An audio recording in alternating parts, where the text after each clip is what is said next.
Good afternoon. I'd like to cover a topic of forages today. I don't know exactly how long this lesson will go. This is my first run through it, but perhaps 15 minutes at the most. I'll kind of watch the timer and make sure that I don't go past that very much. I'll shoot for 12 minutes and we'll go from there.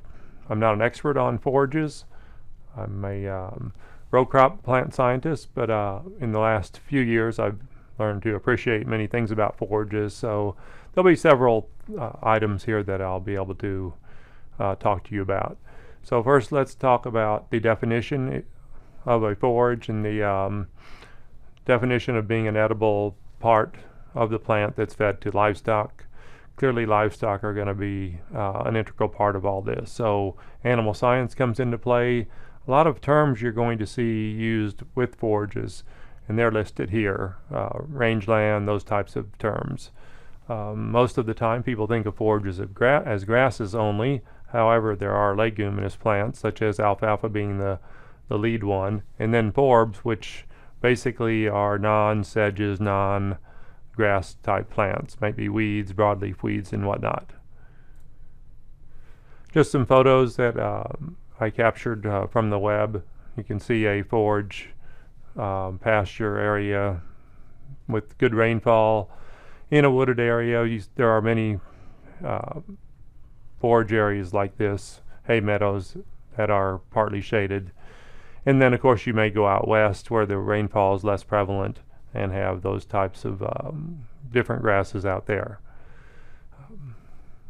You also might see silage being cut. In this particular upper left-hand corner you might see some forage being cut but then harvested before it's actually dry in what's called silage, where it's stored at a higher moisture and then it acidifies as it ferments and has a very good use for livestock feeding. There also might be harvest of corn stover.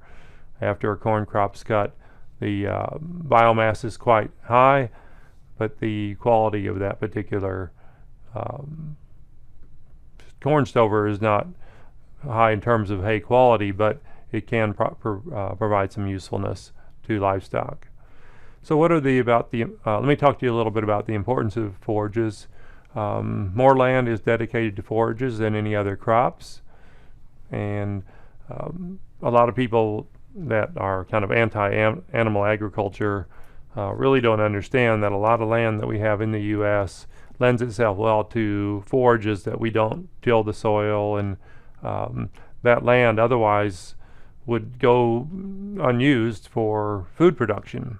But by using it for grazing animals, it's very useful in terms of providing food, nutritional items for human consumption. Forages are often perennial, adapted to many climates. And of course forages cannot be digested by humans. Here's an example on the left of a hay meadow that's really got some native grasses and other types of grasses that may be of use for wildlife habitats. Maybe not so much for high forage yields like you might see with coastal Bermuda. And on the upper right here you can see a forested area that was left alone or replanted with forested species, as compared to some other areas that were either clear cut and forages were not reestablished, and you see erosion potential there. A term CAFO is often used when we talk about using forages, and those are confined animal feeding operations, and they use either hay or silage or some other. Obviously grazing is best carried out by ruminants. Note that a greater diversity of microorganisms contribute to the digestion of forages in ruminants than in monogastric livestock species. There's maybe a continuum if you think of pure ruminants and forage consumers, cattle, goat, sheep, and then horses and swine, and ultimately you would see other mammalian species like humans that don't utilize forages at all. Rotational grazing or rotational stocking is a term you might see as opposed to continuous grazing. I won't go into that today. Some forage usage options continued. They are sometimes called conserved because they can be used later. Forages don't have to be grazed directly in the field. We can produce what's called hay. And hay may contain any of the above ground plant parts that we typically see: leaves, stalks, and those types of things, stolons, whatever that particular species might produce. Also might have fruiting structures, which can be of more value per unit weight in something like corn silage, but not necessarily in all species. It just depends on the species. And we'll get into it a little bit later, but the developmental stage of the forage and when we cut it for hay is very critical. And in general, once it starts forming reproductive growth, hay quality starts declining. More and more of the percentage of the hay becomes fiber and less becomes soluble carbohydrates and other energy compounds, or more readily energy compounds anyway. Good quality hay is a whole lesson in and of itself, and I'll give you some references for later, and there's some YouTubes that you might be interested in looking at. Green color is obviously good, but some of the best quality feedstuffs for livestock are things like soybean meal and corn rations, which are not green. So green is just one component, and ultimately the quality of a forage is determined by animal performance. That's the bottom line for a lot of forage users, and so animal performance is sometimes different depending on the forage, not necessarily green color. But green color is one usually good sign. Hay is stored in many different ways. 50-pound bales are small, and then sometimes even up to 1,800-pound bales. Targeted moisture content for harvesting hay, 12% according to one source. Other sources mention it a little bit higher. I will mention that if moisture percent is too high in baled hay, there is a chance for respiration within the tissues of the hay by bacteria to generate heat, and this can cause fires in hay bales. Here's just a picture of a couple bales of hay, one a little greener than the other.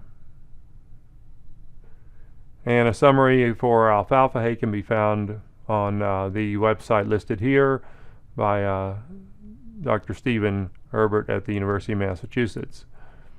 And he emphasizes throughout his talk or his paper the importance of retaining leaves and its importance in hay quality for alfalfa. Silage is prepared by placing moist forage under anaerobic conditions, and this facilitates an acidification and fermentation, which helps keep that silage in good quality for later use, and it's often stored in silos. The forage starts out at about 55% moisture, and the target harvest date is often, at least for corn, when you have ears, so it's well into reproductive growth. Not into the end of reproductive growth, but into the start of reproductive growth. And that can change relatively quickly in a corn crop that starts its ear production and then maybe 30 days later is getting close to being finished as far as physiological maturity. Some strategies for corn silage after silage harvest. If the growing season's long enough, the farmer might choose to grow a cool season forage until the next spring. That might be something like wheat.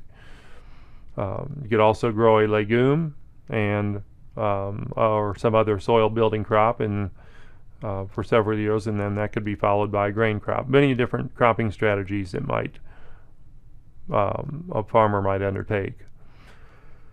So the forage components, and I'll talk a little bit about ruminants and digestibility.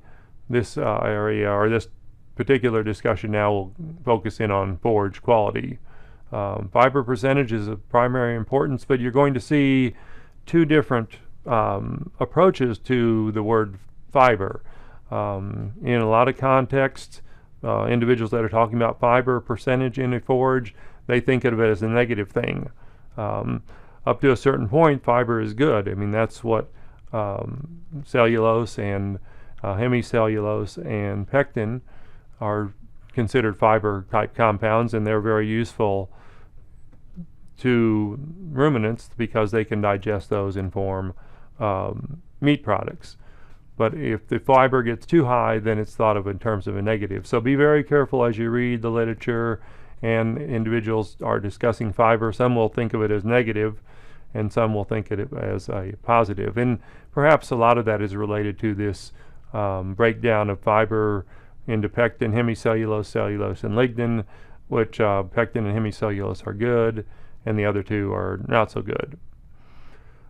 Other measures of forage quality are neutral detergent fiber, and that's measured by a starting weight and a final weight after being digested, either in situ or in vivo, and it represents these three compounds here. NDF, or neutral, NDF is negatively correlated with energy concentration. There's also acid detergent fiber, which is a lower value, which represents only the cellulose and lignin components. Protein obviously is a very important component. That's one of the first things that you'll look at if you're buying chicken feed or something like that. Minerals and vitamins often supplemented due to their relatively cheap costs. Other factors related to forage quality, of course, are the species. Legumes are thought to be better than grasses. The leaf-to-stem ratio, with leaves being lower in fiber, is thought to be better, and usually that's the case.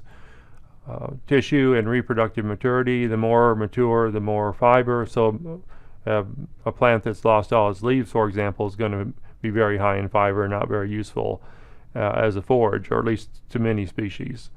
Saponins can be high in legumes and lead to bloat, and alkaloids, such as those found in tall fescue, such as ergovaline by the fungal endophyte. For a great summary on forage quality, you might read Don Ball et al.'s paper found at this following website. It has a 2-page summary that explains many glossary terms. A little bit out of order here, I apologize for that. The fungal endophyte that's found in tall fescue is depicted here with this fungal structure hyphae that you might see, and this leads to production of a anti-nutritional compound which reduces animal performance. One of the advantages of having this, if you are growing tall fescue just for turf or land cover, not for forage, then this particular fungal endophyte offers drought resistance. So that's one reason why it's ended up as a symbiotic relationship with tall fescue. Unfortunately, it brings negative growth to cattle. Looking at nitrates, they may be found in Johnson grass after an extended drought period when you have rain. XX protein of 20% or more can be detrimental to reproductive growth, and estrogens such as isoflavones can be found in clovers, and they can negatively affect animal reproductive biochemistry. Here's a picture of a corn crop that's been under drought, and if it receives heavy rain, then there's a chance of nitrate accumulation. Let me just quickly look at, I am going to go over the 15 minutes, by the way, so if you're looking at your clock, it looks like more like a 17-minute, but I'll finish up quickly here. How to establish a forage in a field. You may want to use full tillage, you may want to use no-till planting, or you may want to use straw seeding. It's not very reliable, but it's another option. And finally, you might want to use sprigging, where you already have plantlets just in terms of transplants. And here's a no-till planter that you might see used in the forage industry. Just to finish up, the importance of bacteria and fungi. Bacteria live in symbiosis with leguminous plants and produce ammonia from N2 gas and ultimately ureides or amino acids for translocation to leaves. Fungi such as VA mycorrhizae live in symbiosis with many plants and help phosphate uptake. Endophytes, as we looked at earlier in tall fescue, may impart drought tolerance to a species like tall fescue, but it can reduce growth of animals. However, I should have mentioned earlier, but recent advances have led to non-alkaloid producing isolates of this particular fungus, and they are grown in with tall fescue, so both the forage and the livestock now benefit. Alfalfa seedlings will form nodules if healthy, and that relates to a lot of factors. And Grassland Dynamics, a pasture, is always in a state of flux. We generally consider them to be perennial species, but annuals often are found in the mix. Shoots are tillers, stolons, rhizomes, and propagation can occur through sexual reproduction. Unwanted species can be kept in check if you either use herbicide, grazing, or mowing. Some strategies for optimum productivity. Obviously, leaf area, sunshine, soil fertility, and water are factors involved in all this. How does a pasture manager optimize forage production? Stocking rate, but clearly one needs to keep a certain amount of photosynthetic area, that's good leaf lamina tissue out there, so light is captured and growth can continue. Overgrazing, of course, reduces that. Undergrazing leaves too much leaf area out there. But achieving that leaf area balance so that that pasture can reestablish itself is somewhat of an art and a science. And just to finish up, you can look at this graph here, and let's say stocking rates for cattle, we'll just use cattle, large 1,000-pound cattle. And if you would imagine this area here as being 0.1, this area being 0.2 animals per acre, and this area being 0.3 animals per acre, and animal output overall could be listed here in this darker line, and then per individual animal might be the dotted line. But you can see there's an optimal zone that maybe perhaps, just depending on the conditions, I'm just using 0.2 as an example, you might be able to use 0.3 or 4 as the optimal if it's a good rainfall area and forages growth are high. But anyway, so in this area like 0.2, optimal zone would mean that that stocking rate lends itself well to the highest yield for the in terms of beef production per unit area, or in this case acre. Appreciate your time and look forward to you on the next lesson, which I believe will be vegetable production.